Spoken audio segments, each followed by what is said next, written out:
क्या दूसरे के मन की बात को जान लेना, कोई इंसान हमारे बारे में क्या सोच रहा है, इन बातों को जान लेना क्या संभव है? तो इसका उत्तर है हाँ। 100% तो नहीं, लेकिन किसी हद तक आप किसी के भी मन की बातों को जान सकते हैं, समझ सकते हैं। लेकिन अगर आप भी इसे सीखना चाहते हो तो आप इस वीडियो को बहुत ध्यान और समझ के साथ देखिए, और इस वीडियो में जो प्रयोग आपको बताए जा रहे हैं उन्हें आप लगातार अभ्यास करने की कोशिश कीजिए। तभी आप किसी के भी मन की बात को समझ पाएंगे, महसूस कर पाएंगे। वैसे ये सब प्रयोग आपको कोई बताएगा नहीं, क्योंकि बहुत सारे एस्ट्रोलॉजर जो ज्योतिषी हैं वो यही सारे प्रयोग करके आपके मनोभावों को जान लेते हैं। आप जैसे ही उनके पास जाते हैं वो पहले ही आपके मनोभावों को पढ़ना शुरू कर देते हैं। आप अपने बारे में उन्हें थोड़ा बताते हैं और वो आपको आपके ही बारे में बहुत कुछ बता देते हैं। तो आपको लगने लगता है कि ये ज्योतिषी तो बहुत चमत्कारी हैं, इन्हें हमारे भूतकाल के बारे में, हमारे भविष्य के बारे में सब कुछ पता है।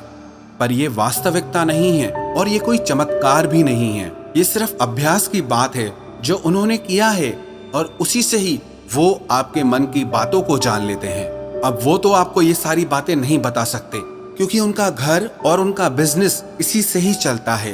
तो आइए अब हम शुरू करते हैं कि इसको किया कैसे जाता है। सबसे पहली बात है कि अगर आप किसी के मन की बात को जानना चाहते हैं तो उसके लिए आपके मन का शांत होना बहुत जरूरी है। थोड़ा ध्यान से समझना इस बात को, तभी आप इन प्रयोगों को सक्सेसफुली कर पाएंगे। मैं आपको एक कहानी सुनाता हूँ। एक जैन फकीर हुए जॉर्ज गुरजिएफ, उनके पास जो कोई भी शिक्षा लेने आता था वो उन्हें सिखाते थे कि तुम शब्दों से नहीं, मन के भावों से बातचीत करना सीखो। इसे टेलीपैथी भी कहा जाता है, जो बिना कुछ कहे एक दूसरे के साथ मन ही मन में बात कर लेना। कई बार आप लोगों ने महसूस किया होगा कि आप किसी के बारे में सोचते हैं और वो इंसान आपके सामने आ जाता है या उसका फोन आ जाता है। कहीं ना कहीं आपके मन की बातें उस तक पहुंच जाती है और उसके मन की बात आप तक पहुंच जाती है। तो जो जैन फकीर थे वो अपने सारे शिष्यों को एक प्रयोग सिखाते थे कि तुम अपने आप को एक कमरे में बंद रखो और एक भी शब्द नहीं बोलना है, किसी से कोई बात नहीं करनी है। सबसे पहले तो तुम अपनी वाणी को शांत करो। जब तुम्हारी वाणी शांत होगी तभी तुम्हारा मन शांत होगा। हमारी वाणी ही हमारे विचारों को शब्द देती है, आवाज देती है। पहले वाणी में शांति आएगी, फिर विचारों में शांति आएगी। फिर जब धीरे धीरे उन शिष्यों का मन प्रयोगों के द्वारा शांत होने लगता था तो गुरजिएफ क्या करते थे, अपने मन में एक शब्द बोलते थे, जैसे कि गुलाब का फूल। और जब तक वो शब्द उन शिष्यों को सुनाई नहीं देता था वो उन शिष्यों से इसी प्रयोग को लगातार करवाते रहते थे। वो एक ही कोई शब्द अपने मन से बोलते रहते थे और उस शब्द को धीरे धीरे वो सारे शिष्य आसानी से सुन लेते थे, बिना मुंह से कुछ भी बोले। आप कहोगे ये सब बकवास बातें हैं। ये बिल्कुल भी बकवास बातें नहीं है, ये प्रूव्ड साइंटिफिक बातें हैं। बहुत लोगों ने इस पे प्रयोग किए हैं।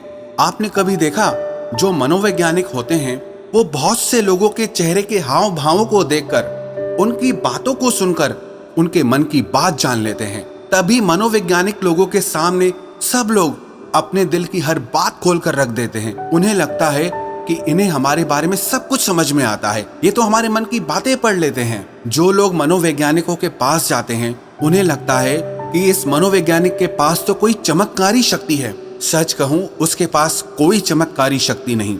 उसने बस अपने विचारों को शांत करके, खुद के विचारों में ठहराव ला करके, उसने अपने भावों को, अपनी ऊर्जा को आपसे कनेक्ट कर लिया। इसलिए जो भी आपके हाव भाव हैं उसकी ऊर्जा को वो मनोवैज्ञानिक महसूस कर पाता है, समझ पाता है। सीधा सरल सा सूत्र है कि जब तक आप बोलते रहते हैं सामने वाले सुनते रहते हैं। आप बोलना बंद करते हैं तभी सामने वाला जो बोल रहा है वो आप सुन पाते हैं। यदि आप दोनों ही लगातार बोलते रहेंगे तो किसी को कुछ समझ में नहीं आएगा।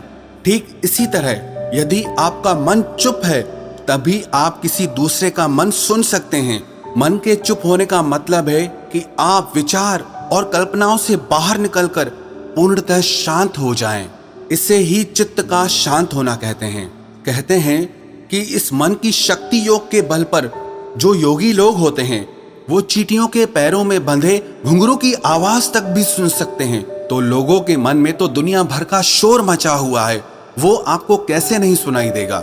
लेकिन इसके लिए आपको एक बात बता दूं, जिन लोगों का मन बहुत चंचल रहता है, बहुत दौड़ता रहता है, ऐसे लोग अपने ही मन की बातों को ठीक से नहीं समझ पाते, तो वो किसी और के मन की बात को क्या समझ पाएंगे। मैंने एक कहानी सुनी, एक फकीर हुए लाओ त्सु, वो अपने एक शिष्य के साथ रोज सुबह में वॉक करने जाते थे। एक दिन जो उनका शिष्य था, तो उस दिन उनका शिष्य अपने मित्र को भी साथ लेकर आया। तो मॉर्निंग वॉक के टाइम पे उनका शिष्य और उसका मित्र भी साथ साथ चलने लगा। वो काफी देर तक ऐसे ही पैदल चलते रहे, किसी ने कोई आवाज नहीं की। जो उनके शिष्य का मित्र था वो बड़ा हैरान हो रहा था कि ये लोग कुछ बोलते क्यों नहीं, इतनी देर से चुप क्यों हैं ये लोग। तो उसने सोचा मैं ही बात शुरू करता हूँ, और काफी समय गुजरने के बाद उसने सिर्फ इतना कहा कि कितनी अच्छी सुबह है, कितना अच्छा मौसम है। जब उस शिष्य के मित्र ने ये बात कही तो लाओ त्सु ने कहा कि कल से तुम अपने मित्र को मेरे पास बिल्कुल लेकर मत आना, क्योंकि ये बहुत शोर मचाता है। वो शिष्य बड़ा हैरान हो गया कि इसने तो सिर्फ इतना कहा कि कितनी अच्छी सुबह है, मौसम कितना अच्छा है, इसमें इसने ऐसा कौन सा शोर मचा दिया। तो लाओ त्सु ने अपने शिष्य से कहा कि मेरा मन अब पूर्णतः शांत हो गया है, अब जरा सी भी आवाज मुझे शोरगुल मालूम होती है। सुबह अच्छी है तो है, मौसम अच्छा है तो है, मैं भी देख रहा था कि मौसम अच्छा है, तुम भी देख रहे थे, तो इस बात को व्यर्थ में बताने का मतलब ही क्या हुआ। मेरे मन में ऐसी शांति भर गई है कि ये व्यर्थ की बातें मुझे अब बिल्कुल अच्छी नहीं लगती, क्योंकि मैं बिना बोले ही सब कुछ सुन सकता हूँ और बिना कहे ही सब कुछ कह सकता हूँ। तो मैं शब्दों को बोलकर और सुनकर अपनी उस शक्ति को क्यों नष्ट करूँ। जब मैं बिना बोले सुन सकता हूँ, बिना कहे भी कह सकता हूँ, तो मुझे शब्दों की जरूरत ही नहीं है। अगर आप भी चाहते हैं कि आप दूसरे लोगों के मन की बात जान सकें, तो उसके लिए आप एक प्रयोग करें। सबसे पहले आप दिन में कुछ समय निश्चित करें कि इस समय से इस समय तक आप कुछ नहीं बोलेंगे, और उस समय पे आप एक आसन में बैठना सीखिए और अपने मन में जरा गहरे झांक कर देखिए कि वहां क्या चल रहा है। आपको कोई प्रतिक्रिया नहीं देनी, बस देखना है, और धीरे धीरे इसे देखते हुए आपका मन शांत होने लगेगा। इसे ही महात्मा बुद्ध ने आनापानसति योग कहा है, जिसमें आपका पूरा ध्यान आपकी श्वासों पर रहता है। इससे आपके मन में पूर्णतः शांति आ जाती है, और जब आपका मन पूरी तरह से शांत हो जाता है तो आप अपने आसपास में हो रही चीजों को, लोगों को गहराई से देख पाते हैं, गहराई से समझ पाते हैं, सुन पाते हैं। एक शांत चित्त वाला इंसान बिना कहे भी सामने वाले की हर बात को समझ लेगा, और वो जो कह रहा है उसकी झूठी बातों में वो कभी नहीं फंसेगा, क्योंकि एक शांत चित्त वाला वो सब कुछ सुन सकता है जो एक साधारण इंसान कभी नहीं सुन सकता। अगर आप भी चाहते हैं कि आप लोगों का मन पढ़ सकें, उनके मन में चल रही भावनाओं को महसूस कर सकें, तो उसके लिए आप अपने मन को शांत करने का अभ्यास करें। और जब आपका मन शांत हो जाए तो धीरे धीरे लोगों के मन में गहरे झांकने की कोशिश करें, उनके हाव भाव को समझने की कोशिश करें, उनके शब्दों पर नहीं जाएं, जो उनके हाव भाव हैं आप उन्हें गहराई से समझने की कोशिश करें। दूसरे के मन की बात को जान लेना, इसमें कोई बड़ी बात नहीं है, पर शर्त यही है कि आपको यही अभ्यास निरंतर करना होगा। जिस दिन आपका अभ्यास सिद्ध हो जाएगा, आपको बिना कहे भी लोगों के मन की सारी बातें बिल्कुल साफ सुनाई देंगी। अब आप ये सोच रहे होंगे कि किसी और के मन की बात पता करके हमें क्या फायदा मिल जाएगा, लेकिन मैं आपको बता दूं कि इसका फायदा आपको जीवन के हर क्षेत्र में मिलेगा। चाहे वो आपके रिश्ते हो, आपके क्लाइंट्स हो, आपकी नौकरी का इंटरव्यू हो, जिंदगी के किसी भी क्षेत्र में चले जाओ, अगर आप सामने वाले के मन की बातों को समझ पाओ, महसूस कर पाओ, तो आप जिंदगी में हर कामयाबी हासिल कर सकते हो। इसके बहुत फायदे हैं। इससे आपको कोई भी इंसान झूठ बोल के धोखा नहीं दे सकता, कोई आपका इस्तेमाल नहीं कर सकता, आप हर तरह की भावनात्मक चोट खाने से बच जाएंगे, कोई आपके पैसों को लूट कर नहीं जा सकता। और एक बात मैं आपको बता दूं कि ये प्रयोग एक ही दिन में सिद्ध नहीं होते हैं।